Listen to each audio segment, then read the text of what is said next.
Welcome, everyone. My name is Kristen. I'm here with RJ Julia tonight to host you through our talk with B.A. Shapiro, who is here to talk about her new book, which is phenomenal. It's called Metropolis. The word spellbinding mystery has been used in multiple reviews, and so I feel slightly derivative to say it in front of you now, but it really is an excellent descriptor of this work. When you read it, you will note an author with a profound sense of awareness of the world around her. It did not surprise me to learn that you had taught sociology 4 years before writing this book. It is incredibly astute in terms of some of the systemic issues that we're facing today. It is also a fascinating read, quite a page turner, an excellent way to spend the first couple weeks of summer. I've been enjoying it so far. So I'm going to stop talking about the book and let Barbara talk about the book tonight. But thank you so much for joining us, and thank you all for joining us, and welcome. Oh, my pleasure. Thank you. Thank you for coming out. It was kind of nasty night. So yes, this is my new book that was just so kindly described. And I usually, when I give a talk, I talk about, where my ideas came from and my crazy writing style and my crazy publishing history, which I'm still going to do, but I've actually never done this before. So this is my debut reading a segment of the book. So I'm going to start with that and then go on to explain all the other things. And then we'll have a Q&A and signing, and it'll all be good. So Metropolis opens with a excuse me, opens with a post from the Boston Globe, bostonglobe.com, that says that someone that is reporting that someone has fallen down the elevator shaft at the Metropolis Storage Warehouse, and whoever it is has been airlifted to Mass General, and this is a continuing news story. So that's how it starts. Then we go to chapter 1, which actually takes place 4 months after someone fell down the elevator shaft. So there are 6 major viewpoint characters in the book. And chapter 1 is from the viewpoint of Zach, who is the man who owns the building, for better or for worse. So this is an abridged version of chapter 1. It's Rose's fault. It's Etna's fault. It's Otis Elevator's fault. All of the above and none of the above. Zach Davidson hovers at the edge of the crowd. The auctioneer doesn't know he's the recipient of the money from the forthcoming sales, and he wants to keep it that way. Although he doesn't know why this matters, he isn't even sure why he's come, unless it's some perverse form of self-flagellation. Most of you know the rules, the auctioneer begins in her booming voice. Due to the foreclosure of Metropolis Storage Warehouse, the contents of 22 abandoned units are for sale. The minimum bid is $100, cash only. I'll open the door of each unit. You'll have 5 minutes to see what's inside. Then I'll start. You may not cross the threshold. You may not touch anything. You may not ask me any questions because I have no answers. A murmur of acceptance echoes off the concrete walls and floor, the steel reinforced ceiling. They're standing outside of Rose's old office, and every direction Zach looks in pisses him off. Rose's empty desk, the dim bulbs, the peeling paint, the yellow police tape stretched across the elevator. He's owned Metropolis for 10 years, bought at a ridiculously low price in a quasi-legal deal that looked to be his way out of his bad choices. Although it still belongs to him, however temporarily, He has no idea what's behind any of the doors. The building had a well-deserved shady reputation when he purchased it, and he concluded he was better off not knowing what was being stored there. In retrospect, a little prying might have been a way to avoid this mess. The auctioneer, a beefy woman with biceps twice the size of Zach's, slides a 10-foot door along a track to reveal a murky room, lumpy with shadowy objects. She reaches inside and flips on the light. Revealed by a single naked bulb, the unit is decidedly dull. An old refrigerator, an electric stove, a bunch of mismatched chairs, a couple of mattresses, clothes overflowing from open cartons. Zach groans inwardly. He needs every cent he can squeeze out of this auction, and no one's going to bid on any of this junk. But he's wrong. After the auctioneer starts rippling her tongue in an impenetrable torrent of words, people start raising their hands. When the contents go for $850, he's both flabbergasted and thrilled. The other units will surely contain more impressive stuff than this and should generate higher bids. Some do, some don't, and two are empty. And then there are the peculiar ones. A unit that looks like a stage waiting for an evening performance to begin. There's a very pricey office suite, including a desk, bookshelves, and a small conference table surrounded by 4 chairs. And then there's a perfectly immaculate one, reminiscent of a monk's cell, a neatly made single bed, a roll-top desk, a chair, a small bureau, nothing else. There's a unit that appears to belong to a couple of teenagers. 2 desks piled high with books and trophies, walls covered with movie posters and overflowing corkboards. Another reminds Zach of an upscale studio apartment. It's fully furnished with a bed, a couch, a television, and a compact kitchen featuring a refrigerator, a microwave, and a hot plate. The last one she shows them, high on the 5th floor, is full of photographic equipment and was clearly used as a darkroom and as a bedroom. Zach stares at the sheets pooling at the edge of the cot, at the dirty clothes heaped on the floor. He's seen 3 beds in 3 different units over the last hour. If Rose didn't know people were living here, she should have. It was a lawsuit waiting to happen, even if it isn't the lawsuits that currently is upending him. It occurs to him that he's never considered the inner life of Metropolis, this repository of memories and treasures, and secrets and junk, full of things that are honored, or things someone forgot or was just too lazy or sentimental to throw away. But now, looking around him, the questions surge. Who were these people? Did they come here to work, to study, to hide, to survive? Did they know each other? Were there disagreements, friendships, love affairs? And most intriguing of all, why did they leave it all behind? So that's Zach's opening chapter, sort of. There's more stuff that actually goes on. And as a result, you begin to understand, to get answers to all of the questions that he is asking. But it also deals with a lot of other things too.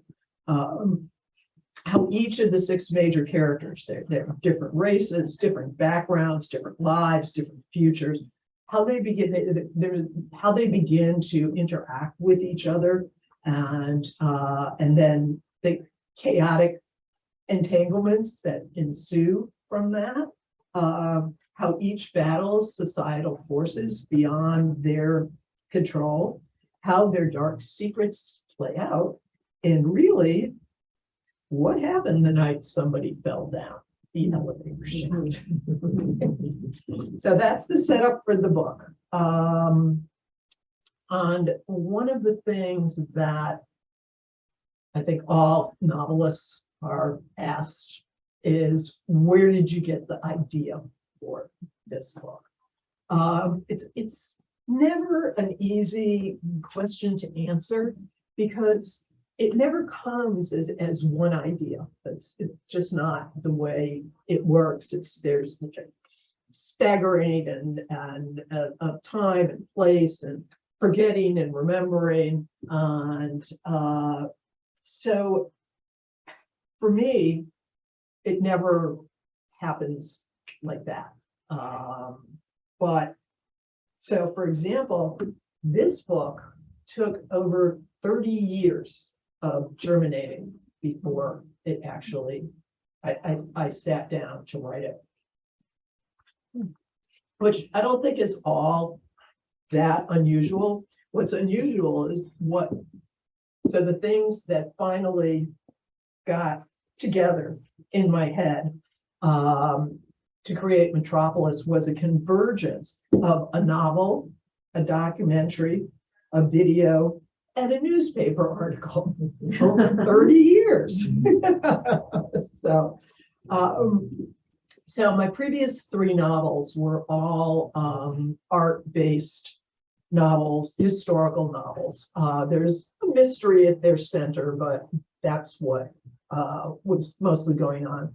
And they went back and forth in time. They had multiple protagonists. There was a lot of research. There was a lot of art. They were set in Paris and New York and Philadelphia and Boston. Yes, right, Boston. And I don't live in any of those places. I do live in Boston. So that was. So I decided when I finished the last book, The Collector's Apprentice, I was going to do something different. It wasn't going to be about art. It was going to take place in the present. It was going to take place in Boston. There was going to be a single protagonist, and there was going to be a single storyline. So this is what I planned to do. But things didn't really work out that way, as they often don't. The book is set, Metropolis is set in Boston. It is set in the present day, but it has 6 major viewpoint characters. Depending on how you want to count, there are, I don't know, 7, 8, 10, 12 individual plots. And it's centered around street photography. So I didn't do a very good job of meeting my original criteria. But so I blame Vivian Maier, Colin McCann, a video called The Race of Life, and an article about a self-storage facility in the Boston Globe. Well, I blame them, but maybe I actually thank them. But so this progressed over many years. So I was writing other books, I had other jobs, I was teaching, I was doing all kinds of things. So I have a file, it's probably about this thick, and it's called Novel Ideas. And I'm guessing that most novelists in particular, but maybe all writers, have a file of ideas that they're working on something else, they can't do it, and you just drop the idea into the file. So in 2013, I saw a documentary called Finding Vivian Maier, and she was a street photographer, an enigmatic, bizarre kind of character. And she was doing street photography in the 1950s and 60s. And she took thousands and thousands of photographs, and she never showed them to anyone. They were found after she died, and people realized that she was totally exceptional. But she worked as a nanny. Some people thought they thought she was a witch. I mean, it was all kinds of stuff. And I thought, and then her artwork. So I looked up a lot of her photographs. And what she did was she took photographs of people when they weren't aware she was taking the photographs. So, because she believed this was how you got to the essence of who someone was, that it was a photo of them when they were not thinking about presenting themselves. And she would do this, and she would take a photo, and you looked at it and you saw that there was a story in here of somebody, and also that she revealed like the human condition. It's just staggering. She also took photos of streetscapes that were devoid of people, and yet also told the story and also got at the human condition. And she used this camera, a Rolleiflex, which is an old-fashioned camera, and you look into the viewfinder from here. So she could take all of these, these photos without anybody knowing what she was taking. So I was taken with her. I was taken with the whole idea of street photography, but what to do with it, it's just an idea. So I wrote it down and dropped it into my novel ideas file, and I didn't forget it. But it was in the back. Then I read a book called Let the Great World Spin. I'm sure a number of you by Colin McCann. And in the book, he has a large ensemble cast of characters who their lives would never have interacted except for an event that took place. There's also a lot of movies that do this, like Crash, Smoke, where you have people who never would have crisscrossed, and then they do, and all kinds of stuff happens. So I decided I really wanted to write a book about a large ensemble cast of people who were thrown together because of an event or a moment or something. But who are these people? What do I know? What would bring them together? So again, scribbled it down, put it into novel ideas. So decades before this, when I was in graduate school, so I have a PhD in sociology, which is very helpful for writing novels. Not all that much, although it was with this book, it actually was. And so I was in graduate school, and we saw a film called The Race of Life. And what it is it's a film that demonstrates, and actually it's called The Race of Life. It's on YouTube. It's really easy to find. It's like 10 minutes. It's very short, but it shows you in no uncertain terms that where we all start out is not the same. And so the way it works is, you have 50 people and they line up for a 600-yard dash, and whoever wins gets $100.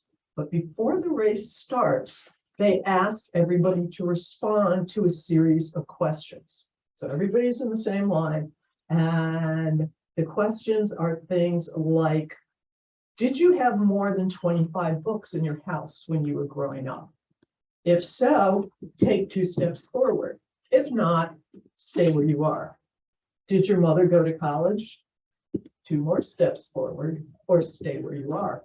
Did you never had to help your family pay the rent? 2 steps forward. And there are like 20 of these questions. Were you afraid? You never were afraid to walk in your neighborhood when you were growing up? Things like that. So once all these statements have been answered, you see that people are starting lines are all different. And it doesn't mean that somebody at the back can't run really fast and win, or that somebody at the beginning can't stumble and and lose. It means that we're not all starting in the same place because of something we have no control over, which is to whom we're born. And this is something that Americans don't like to talk about. We like to think that yeah, pull yourself up by your bootstraps and all that. We don't like to think that some people's bootstraps are longer than others. So I was just fascinated by this idea. And I never really thought about writing a novel about it. It was just something that, I had been thinking about all these years. And so I had all of these ideas and they're going around in the back of my head. I'm working on a novel about, about art and women and things. And then I read an article in the Boston Globe, which is describing a self-storage facility in Cambridge, Massachusetts, that's in this big, giant brick monstrosity that that looks kind of like a medieval castle. It's got some turrets and some round windows, and it is right across from MIT. And it has been a self-storage unit since the late 1800s, and it was the first one in Boston. And they had photographs of the facility, and there were photos of all of these different people. And they had photos of inside the units, and they had, there's this motley collection of people.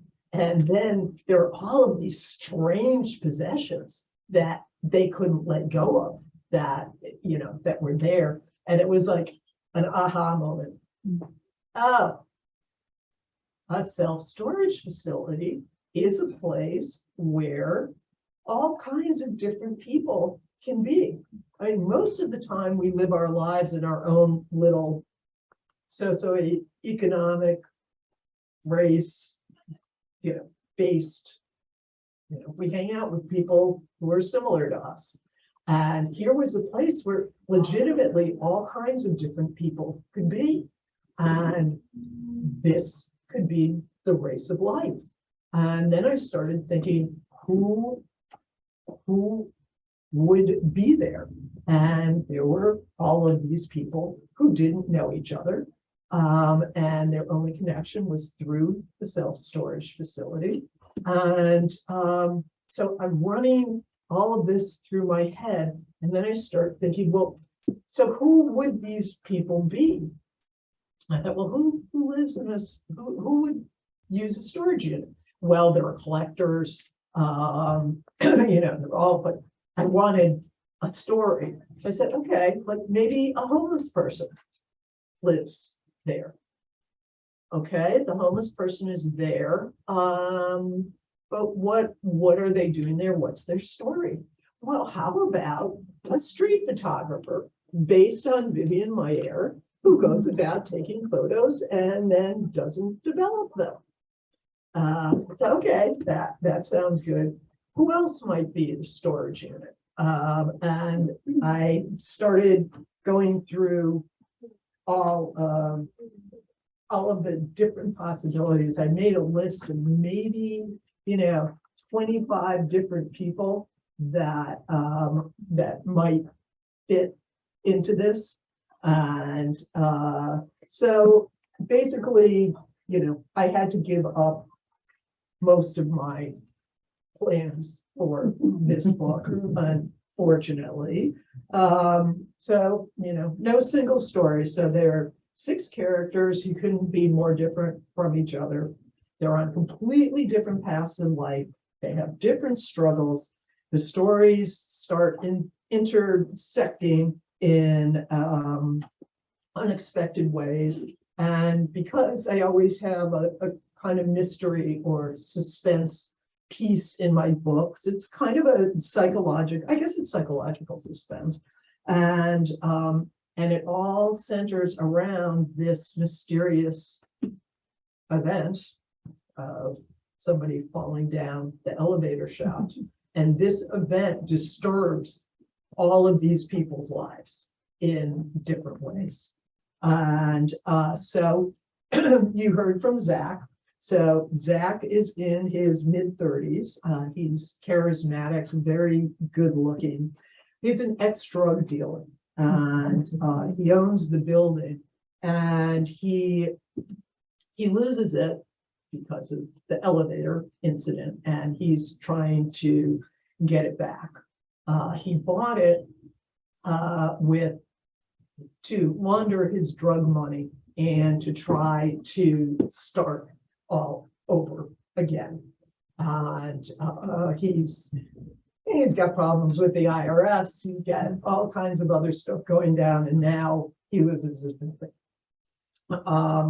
Another character is Rose Gentilini, and she's in her mid-40s. She is comes from a very blue-collar background, and she's the manager of Metropolis. And she has a wayward son who she's very concerned with. And in order to get extra money, she takes bribes from the people who are living at Metropolis to allow them to stay there that Zach doesn't know about. So one of the people who's there is Serge, who is based on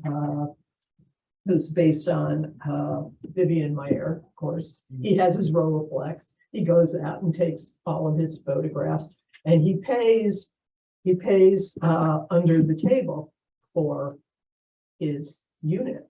And then he gets even more as he pays Rose more money so he can start taking photographs of the empty units, a la Vivian Maier with streetscapes. And he's mentally ill. He came from a very poor background and extremely talented. Then there's Lydia Haynes. And so she is the epitome of wealth and beauty and privilege. And she lives in the penthouse of one of the most expensive buildings in Boston. And she is an abused wife. So she and her husband forced her to send her children off to Switzerland for school and forced her to move into this beautiful penthouse and wouldn't let her take her children's belongings.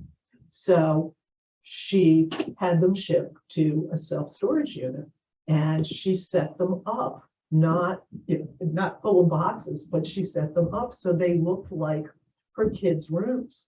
And she would go there and read and sit with them and their things so that she could be close to them. Then the abuse gets worse and she ends up in there also. And then I thought, well, who else could be living there? So, well, what about somebody who is running from ICE? Somebody who is trying to hide. So there's Marga, who is working on her doctoral dissertation. And she, because of some paperwork problems, she ended up getting deported in absentia. And when she discovered this, she took all of her school materials and moved into a self-storage unit to finish her dissertation and try to figure out how she could, keep away from ICE and keep from being deported back to Venezuela, where Maduro killed her family. She can't do that. And I thought, well, what else? Who else could be there? And I came up with this idea that there would be a lawyer who had his office in the self-storage unit. You know, I mean, why not? You know, it's cheap. You know what the rents are in Boston? You know, it's okay. So, but why would somebody do this? So I created Jason Franklin, who is this wonderful, really, really great guy who graduated. He's Black and graduated from Harvard Law School and was up very, very high in some fancy highfalutin law firm. And he did the wrong thing for the right reasons. So he's trying to reestablish his career out of the office in the storage unit. So these people don't, you know, they don't know each other. Rose is kind of the one who knows everybody. But as the story goes on, they become more and more enmeshed with each other, and each of their stories, so each one of them have their own storyline, and then they start getting intersecting, and so it's they're all different. So, you know, they're Black, they're white, they're brown, they're Christian, they're Jews, they're atheists, they're abused, they're hiding, they're mentally ill. Lydia and Marta grew up rich. Zach grew up in upper middle class suburbs. And Jason was comfortable middle class. Rose was the product of a gritty working class childhood. And Serge was abjectly poor. Some of them had slipped down from where they started, and others had climbed up. But at the end of the book, as all of the plots get tied together, it's where they began that makes all of the difference. So the book is kind of like a romp through the archipelago of cultural and economic neighborhoods in Boston. So there's secrets, there's domestic turmoil, there's career catastrophes, there's wayward children, there's mental illness, there's financial ruin, as well as love and friendship that's found in the most unexpected places, plus photographs. So I had a lot of fun writing it. And it took me 3 to 4 years, many, many drafts to get this to work in any way. And I hope, you know, you'll have fun reading it, but, you know, and come away with, you know, a new appreciation for street photography, a new interest, checking into it. And also the, you know, the beauty of life's unexpected juxtapositions and things that just happen. And also, you know, the difficulties that our society creates for those who are on the lower economic rungs, and maybe figure out a way to make it a little bit better. Thank you.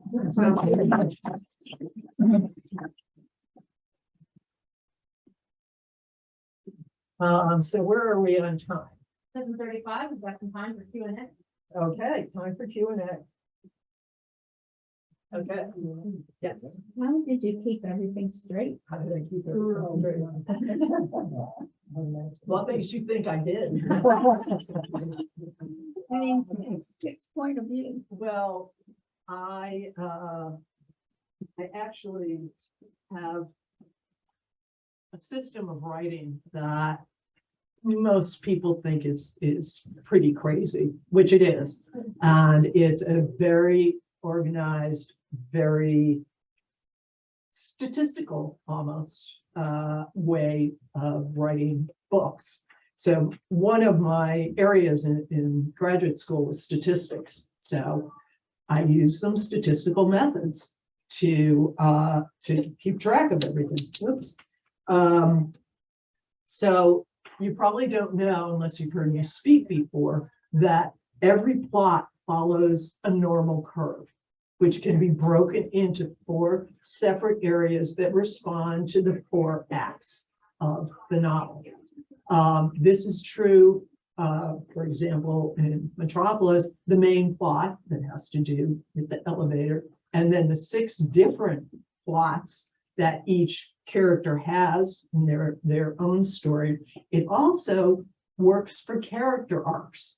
You know, characters down and they get more trouble, and then it either works out or it doesn't work out. So I plot all of the plot lines and all the characters actually on a normal curve, and with their major plot points along it.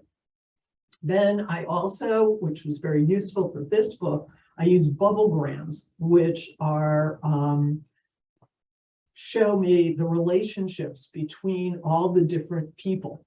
And so for this book, I mean, I think of each of the 6 as the protagonist. And it's interesting, as I've been going out and talking about it, different people have said they think this one's the protagonist, they think that one's the protagonist. But so this allowed me to see what the relationships were between all of the people, and showed me that Rose, even though, you know, she was equal to the others, was the one who was at the center of the story.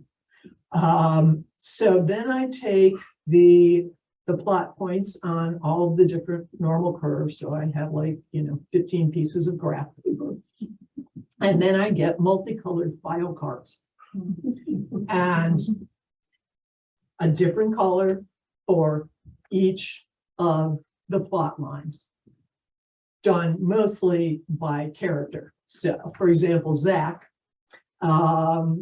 he's got maybe 15 major plot lines. So I write down each one of them on 15 different file cards. Serge, even though he's very central to the book, only has 6 or 7 plot points. So he's got green file cards. And then there's Rose, who's at the center and actually has quite a few plot points. And so she has, you know, 20 plot points, and those are on the yellow cards. And Lydia, and for each one of them and for the plots. So I end up with a stack of, you know, 10 different colored file cards. And then I take them and I put them out on my dining room table and move them around and try to figure out a way to make all of these stories come together. And then while I'm writing it, I keep track. I have a tension chart, which, so the way it works is, you know, it's chapter by chapter, scene by scene, you know, and so what chapter is it? Whose viewpoint is it? What are the scenes?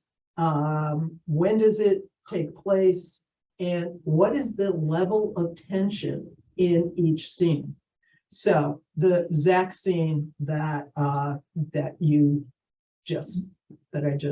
just read. So, you know, I would say that you know, it's kind of an introductory scene. It doesn't have a huge amount of tension, but there are questions. So I would give that a 0.25. Then there's a scene, the next scene is Rose and Liddy and Serge and Marta all together in Rose's viewpoint. So there more things are building up. So that would get a tension coefficient of 0.50. Then there's a scene where we discover that Marta is hiding from ICE, and her the one person she has contact with tells her that the ICE agent has been at his house. So that would be like 0.75.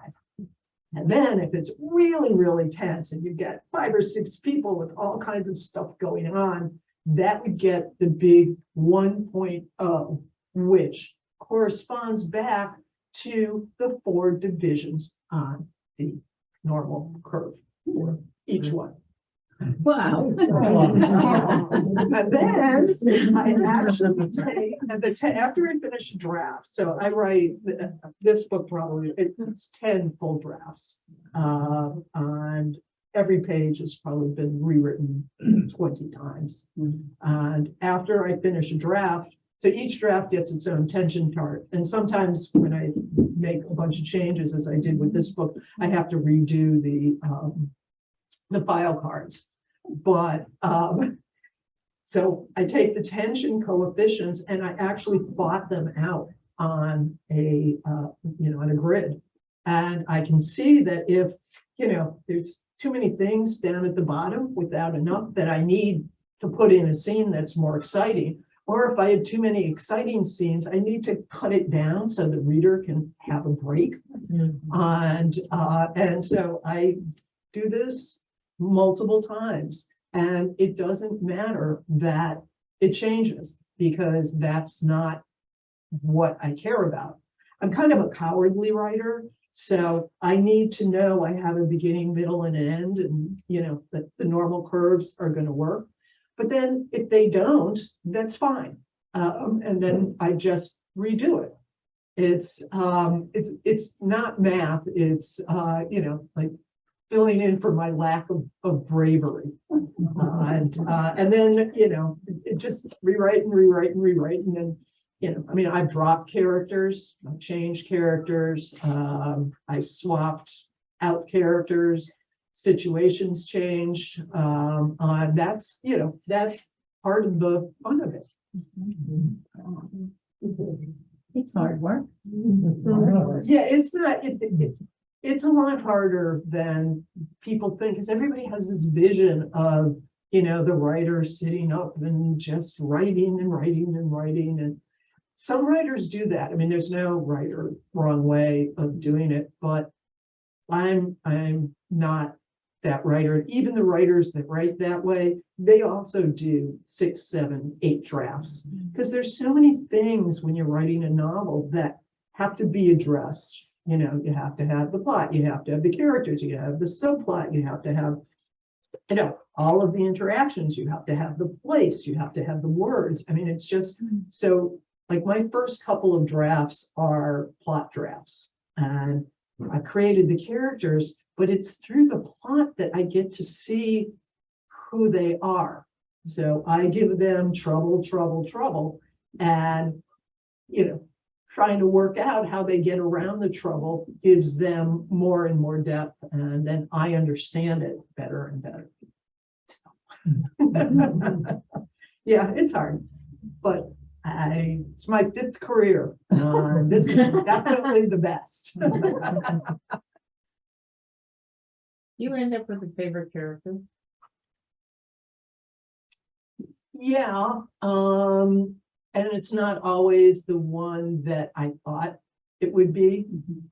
So in the case of this book, it definitely was not the one I thought it would be. But what happens is you grow very attached to the character. So I'm hanging out with them for 3 or 4 years, and I mean, to me, they're real people. I mean, they're not fictional people, they're real. And I said, no, Lydia would never do that. And I know she just wouldn't, the same way that your good friend wouldn't do something. So I have to have compassion for all of them and empathy for all of them in order to make them real people, and I like complicated characters who, don't always do everything right. And so right off the bat, that makes me like them. Who wants a character who does everything right? Yes. Have you written about a story about your own life? Basically stories are about, they're stories. They have exciting things that happen. And my life isn't all that exciting. My brother once said to me, he said, you're never going to be a great writer because you had a happy childhood. Who wants to write about my happy childhood? And things have worked out very well for me. So it would be boring. It would be boring. Yes. Do you have a method for developing your dialogue? Dialogue is, it takes a while. And this is, I work with a lot of novice writers, and dialogue is one of the first things that stands out. It's like, you don't do this, but there's certain dialogue rules. Like, you do not, you go in the middle of a conversation. None of this, hi, how are you? What's going on? How's Joe? It's like right into that middle of the conversation. And you get out before the end of the conversation. Also, if you listen to how people speak, we don't speak in full sentences all that much. We interrupt ourselves, we go off on tangents, and in a conversation, people will talk past each other. They will interrupt each other. And so in writing dialogue, I try to keep all of that in mind, that it's not, one person says something, other person says something, other person says something. So, then you have to read it out loud. I read my stuff out loud a lot, but dialogue especially, because then you can hear it. Yeah, you can hear that it's wrong, and dialogue always uses contractions, so there's some, there are tricks, dialogue tricks. Yes. Have you ever gotten to a point where you get to a point where a character does something and you say to yourself, but I never established why they would act like that. I've got to go back now to when I developed the character to give them something that would make that character do that. Yes. Does that happen? And it happens all the time, because that's why you need all the drafts, because things happen and then you have to go back and change things to make that work, or the plot changes and then you have to go back to set all kinds of different things up, or sometimes you have to go back and get rid of things that you had given the character because the way things turn out that wouldn't work anymore. So it's a totally iterative process of going over and over and over and over. And I've been in writers groups my whole career, but I had one writers group that was together for 20 years. That was extremely important to me as a writer and to everybody else in the group.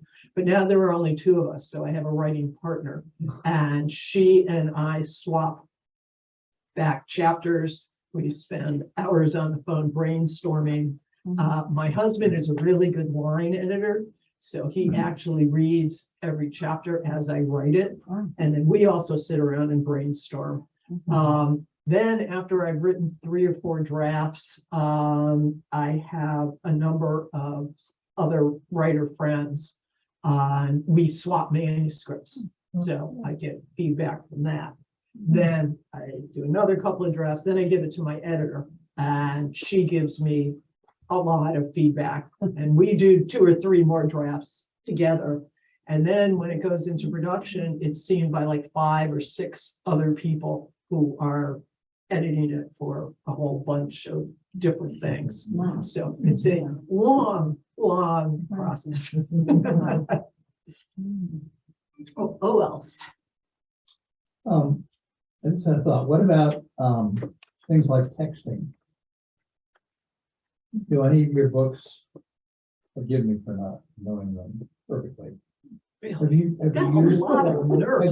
used modern social media tricks in any of your books? I have avoided it because I don't like how it looks on the page. And how do people communicate now? But you can also say, he texted me, blah, blah, blah, like Jennifer Egan, she does that kind of stuff. There are a lot of people that do that, and they have chapters that are all Well, I mean, text. you could do it. If I'm doing it, it's more, he texted me and said blah, blah, blah, rather than putting in the actual text. But that doesn't mean that I won't in my new book. But I mean, it's another form, just like dialogue, where you have to get it right. Right, you have to get it right, and you also have to make it interesting.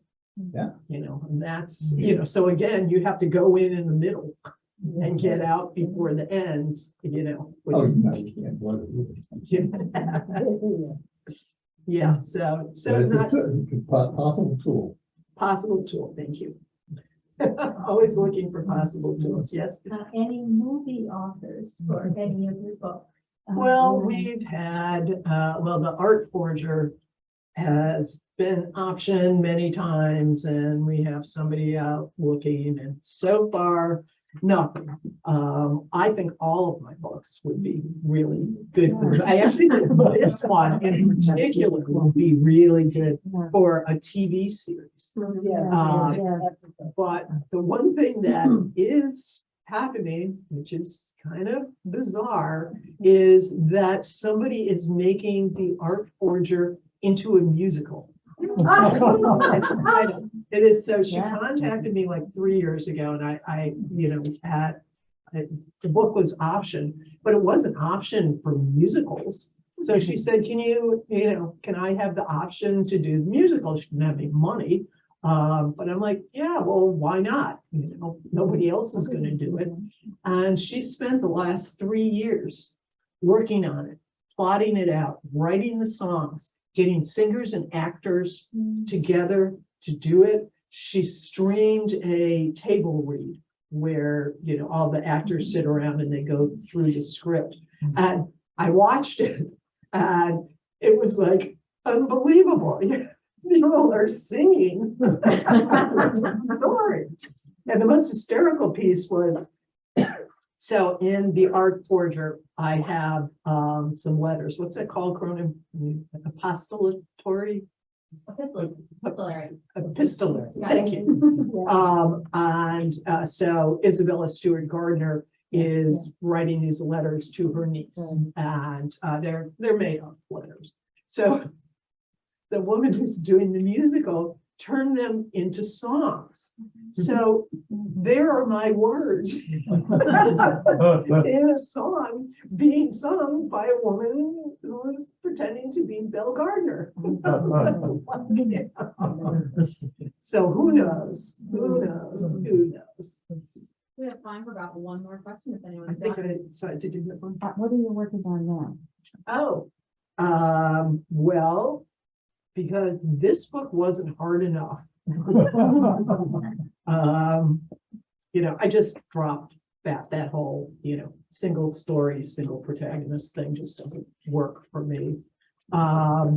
So the new book is more of a mystery in the sense that there is a dead body at the end of chapter 1. But the person who is arrested for the murder says she wasn't there. She doesn't know who the guy happened in her house. She wasn't there. She didn't know who the guy was. She never would have done this, and it turns out that perhaps she actually wasn't, because she suffers from multiple personality disorder.